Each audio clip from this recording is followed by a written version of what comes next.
I'm going to tell you a story about some wood ducks, because that's how every good story starts, right? A mama duck will lay her eggs in a tree, like high up, 30, 40 foot, in a tree. And she quacks to these eggs that she has laid every day. She quacks to the eggs. Soon, before they hatch, the baby ducks are actually able to respond to their mother from inside the egg by quacks. So the baby ducks quack back to the mama from inside the eggs. In the perfect time, the mama duck calls for the ducklings to hatch, and in obedience, they hatch out of their eggs. Soon after their birth, mama duck will fly to the base of the nest that rests high up in the tree. And then she calls for her baby ducks to jump 40 feet to the ground. Methodically, the baby ducks will then get to the edge of their little high nest and they will jump. No formed wings. They land on the ground and they bounce. It is the funniest thing. Look up baby wood ducks jumping from a nest on Google or something. It is fantastic to watch these babies jump. They leap and free fall on the command until they hit the earth's floor where they bounce to find their mama. If the duck does not jump, it's open to predators. It has the risk of starving to death because its mother has left the nest. And they did studies that pulled the mother at one time from the nest after the eggs were laid.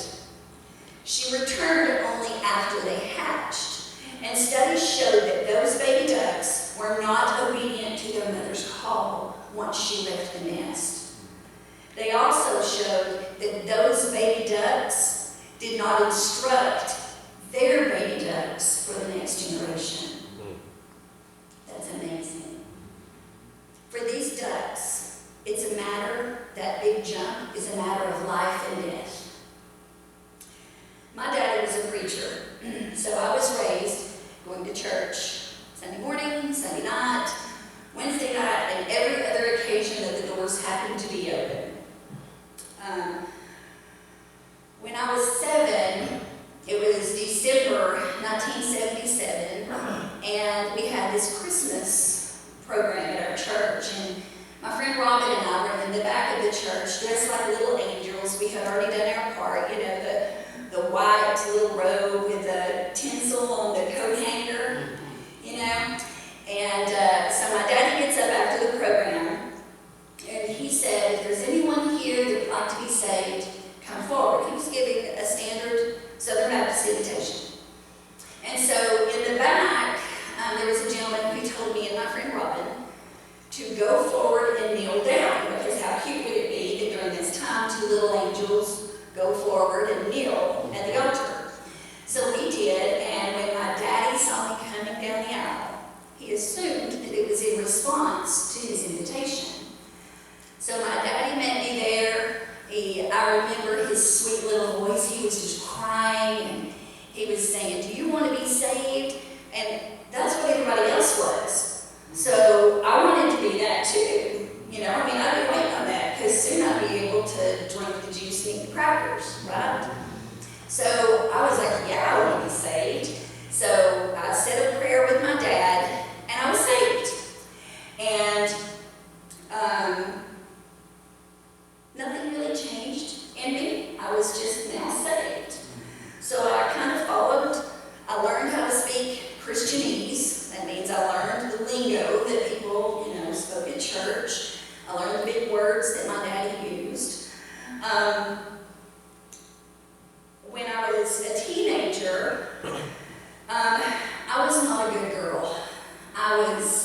and I started using God as my magic genie. So, dear God, would you please let this boy like me? He's so cute. Oh, dear God, if you'll please let me make cheerleading, then I'll be really good.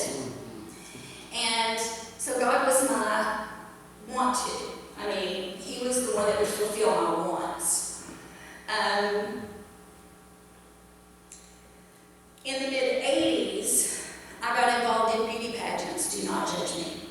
So, I was in beauty pageants, and one of the things about beauty pageants was you had to have a talent. Well, cheerleading and softball was not going to be evident as a talent, so I tried to sing. And it turned out that I was actually a really good singer. And before long, I became very proud of my own singing. And I progressed. I went from winning beauty pageants to choirs, and I did TV appearances. I was pretty popular. I did weddings. I sang evangelically. I mean, when your daddy is a preacher, you get the stage. So I got the stage. I had a place to sing. So I had, in my singing career, I had gotten an offer to go to Nashville to record with a group that needed a female vocalist. So of course, all I wanted to do was jump on that. And the guy that I was dating at the time said, if you pray about this for 30 days, and I thought, have you lost your mind? 30 days. So, but at the time I was a pleaser, and I was like, okay, I'll pray about it for 30 days. And although I probably did not really pray too hard about it, I was set on going to Nashville, he prayed. His intercessory prayers, he prayed for me. And on day 29, I got a call from the school that I was attending that said, we have a place for you in our nursing program. Back then there was a waiting list. You had to wait to get into nursing. And on day 29, I said, okay, I'll do that. I'll go to nursing school. So I did not go to Nashville. A couple of years after I graduated nursing school, I married that boy. And 2 years later, we had a beautiful little girl. After I had her, I got very thin, dark circles under my eyes. My hair fell out so much that I had bald spots in my head, and I was very sick. And I went to the doctor, and he said, well, your thyroid is destroyed. And my blood levels were so incredibly high that I should have already had a heart attack and died. I was treated, and 2 years later, almost to the day, 3 days before baby number 1 was born, 2 years later, baby number 2 came. And that pregnancy totally killed out my thyroid. It totally burned it out. And the doctor said, we have to get your thyroid out or you're going to die. It had gotten so large that it had gone and grown to the back of my neck and adhered to my spinal cord. And it was choking me. I mean, I couldn't breathe. It was choking me. They did surgery very quickly, and the doctor that did the surgery accidentally cut into my left laryngeal nerve. That is the nerve that controls your vocal cords on the left side. So when I woke up from that surgery with a 2-year-old baby, a 6-month-old baby, I could not breathe on my own. I could not speak, and I couldn't swallow. I woke up having no voice because I was completely paralyzed down that part of my neck. I was devastated, to say the least. And how am I going to be a mama when I can't speak to my children?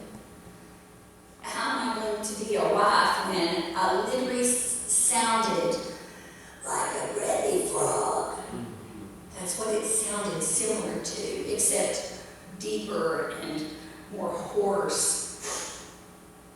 And all of this was happening. And then 3 months after that, the doctor said, I think I can help you. We're going to put a prosthetic vocal cord in. Who's heard of that? So I said, do whatever. So he put a prosthetic vocal cord in, and he restored my voice to a very raspy, low-pitched voice. My voice used to be very high-pitched and annoying, and now it's just annoying. So I had a prosthetic vocal cord put in, which now gives me a 40% airway obstruction. So sometimes when I'm talking, I take in deep, deep breaths because I had to learn how to breathe again. I had to learn how to swallow. When I swallowed, I would have to tilt my head in order for it not to go into my lungs. I had to learn how to talk again, which I've heard for me is not that hard. Matter of fact, the surgeon said, if there's anybody that will test the durability of this prosthesis, it's you. So I'm hanging in there. It's been 22 years. But wait, during this time that I'm angry, I'm heartbroken, I'm struggling with this thing that has happened to me, my husband is a drug addict. We had to sell our house.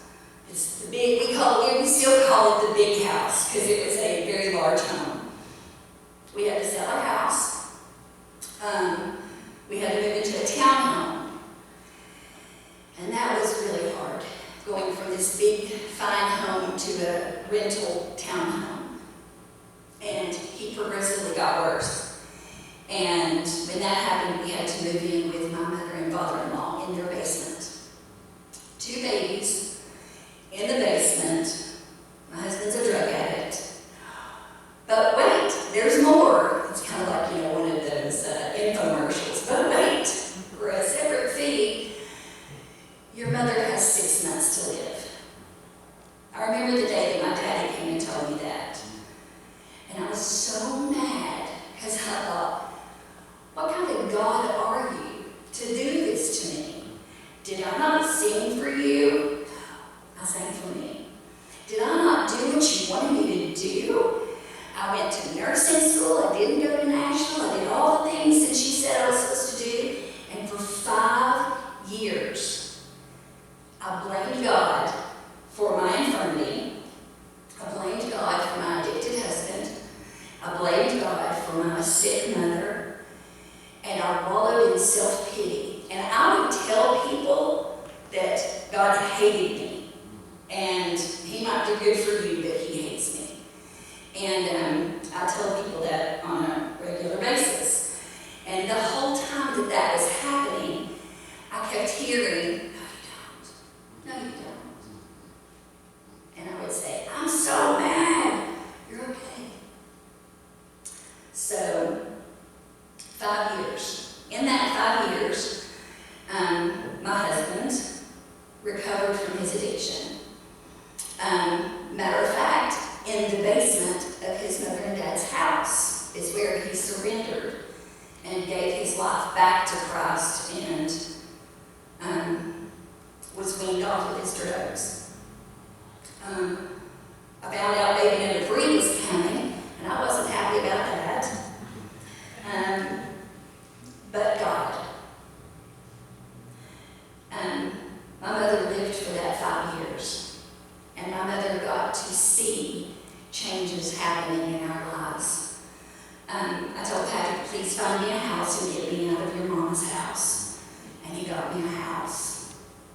I still live there.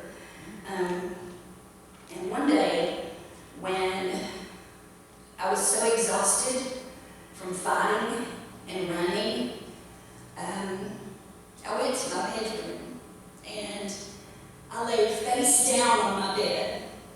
I laid prostrate. Literally, I looked like a starfish on my bed with my face smothered in my pillows. And I said, I'm tired of fighting. I can't run from you anymore. I can't fight you. God, do something in my life. Lord, I'm yours. I'll do whatever you say. I'm just tired. A song can rise from the ashes. A broken life. That was me. And I gave up. And in that moment, if it could have been audible, it would have been. But the Lord just spoke into my heart, obey me. And I thought, what? And then this is what I heard. Be still and know that I'm God.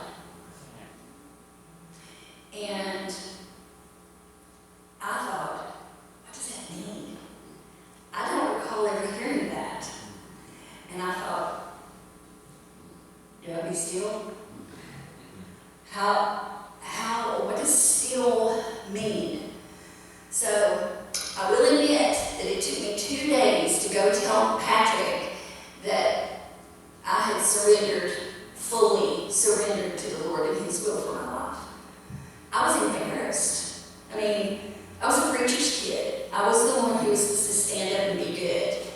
And Patrick had gotten good, and I was embarrassed to tell him that. And I said, okay, so I was laying down on the bed, and God said, obey me.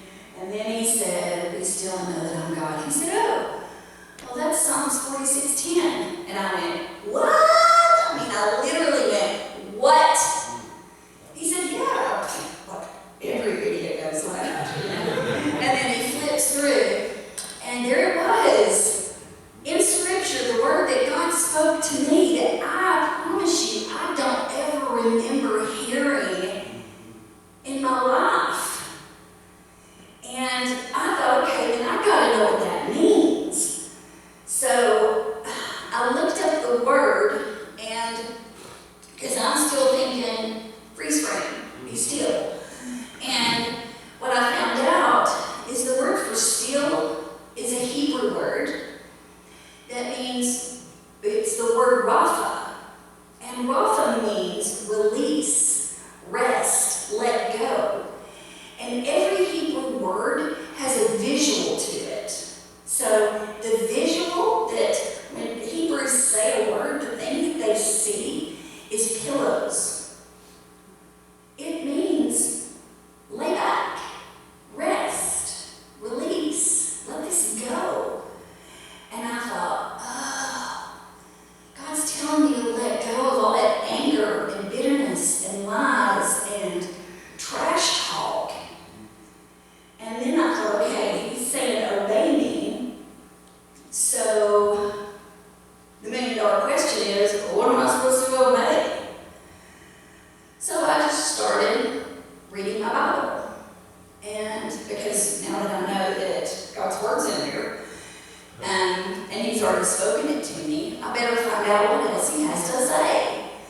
So I opened my Bible, and then Patrick and I, who were already members of a church, started going to church, and we had a very wonderful pastor there and a very supportive church family that loved us where we were. And what I found out is that when God calls you into His kingdom work, He's going to call you to do something, and you got to obey. And so here I was saying, okay, whatever you have us do, I'm going to say yes. So the first thing that I realized I was supposed to do was submit to my husband. Seriously. So Ephesians said that I was to submit to him as unto the Lord. And I didn't really fully trust him. But I did trust God. And I trusted God with him. And that's what I had to go off of. So that's how it started. And then through his positive choices, I trust him completely.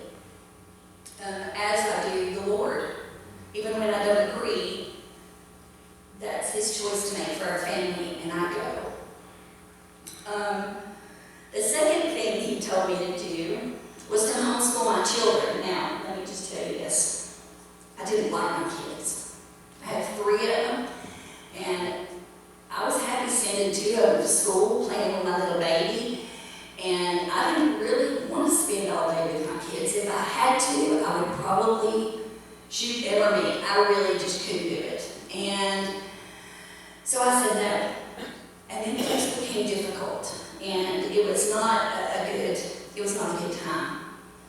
And so one day, we had a little evidence Bible in our bathroom, and I flipped to a page while I was in the bathroom, and this is what I read. A quote from Martin Luther. I advise no one to place his child where the scriptures do not remain paramount. Every institution in which men are not unceasingly occupied with the Word of God must become corrupt. And I thought, crud. Okay, I'm going to give God a chance to prove to me that this is what I'm supposed to do. So I said, there's no way Patrick will trust me with our children. So I go to Patrick and I said, Patrick, I feel like the Lord is wanting me to homeschool. What do you think? And he went, that is great. I've been thinking the same thing. And I thought, no. And then I said, okay, God, here's the deal. Show me a sign. Give me a sign. I mean, I just laid it out there. Lord, you're going to have to give me a sign before I homeschool these people. And I went to work that night. I worked as a nurse in the hospital. And one of my girlfriends had homeschooled her kids for years and was going through a very hard time in her life. And she had to put her children in school. And I said, yeah, God's calling me to homeschool. And I just don't want to do it. So I just don't want to do it. She said, well, what grades? I said, 4th and 2nd. And she said, oh, I've got your complete curriculum. You don't have to buy a thing. You don't have to do a thing. Here it is. And she took me to her car where she had all the curriculum that I needed to teach my children the next school year. Okay. So I started homeschooling my children. The benefit to that was I got to know my children. And I loved them. I mean, I just loved them. They were funny, and they were fun, and we took a lot of field trips because I didn't really like it. So, but I loved my kids. So that was my benefit from that. Then he called me to do this one more thing. And during the time of Hurricane Katrina, there was a lot of children that were orphaned during that time in New Orleans. And they were actually sending children to Tennessee to be adopted because they were orphaned children out of New Orleans, and the area was so devastated, their area couldn't support them. And I thought, I want to adopt one of those kids.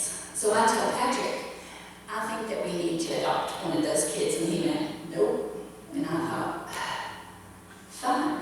So a couple years later, it was 2 years later, the pressure was so heavy to foster and adopt some babies. And children, not babies, children. And I thought, okay, he's gonna say no, but I'm gonna do it. So I said, Patrick, the Lord's been laying on my heart to foster and adopt some children. And he said, me too. And I went, you're kidding me. He said, call today. This was a Tuesday. Call today to see when they have classes. The first class was on Thursday, and we were in it. During our third class, August 21st, 2008, we were very discouraged. There was, they were talking about children in crisis, children that had been sexually abused, and the aftermath of that abuse. And I said, I can't do it. I cannot do this. I'm out. And we went to pick up our kids from the babysitter and learned that they had been privy to information about another child that was being abused. And when we found that out, God once again said, I'm in control of this. I got this. You don't have to protect your children. I've got your kids. And I was like, okay. So we kept going, and that was the day that Sam was born. We almost gave up on the day that baby was born.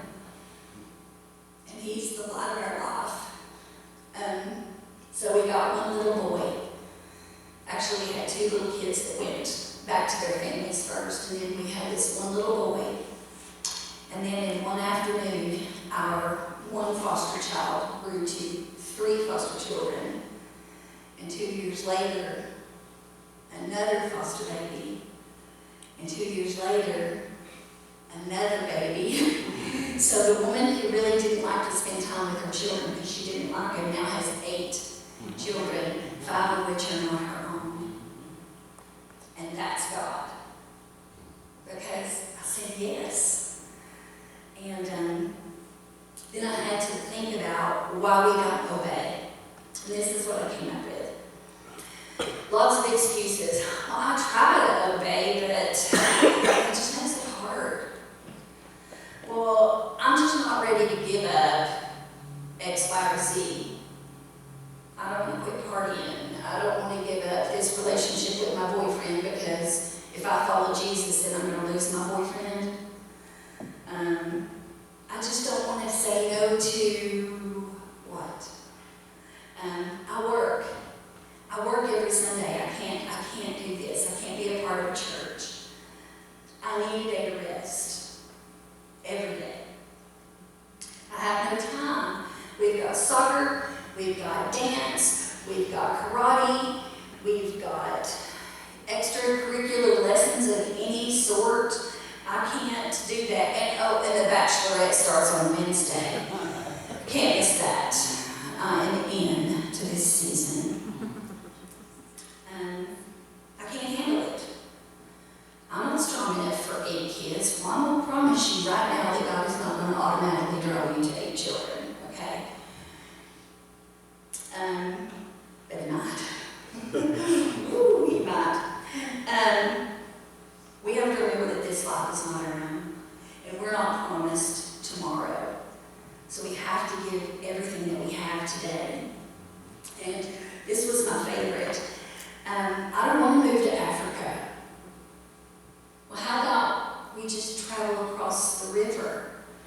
How about that 2-week trip to Africa that we save all year to go to as youth groups or wherever you end up going? How about that 2 weeks? You serve the Lord and then you come home and serve the remaining 50 weeks. That's obedience. Not just the 2, but the 52.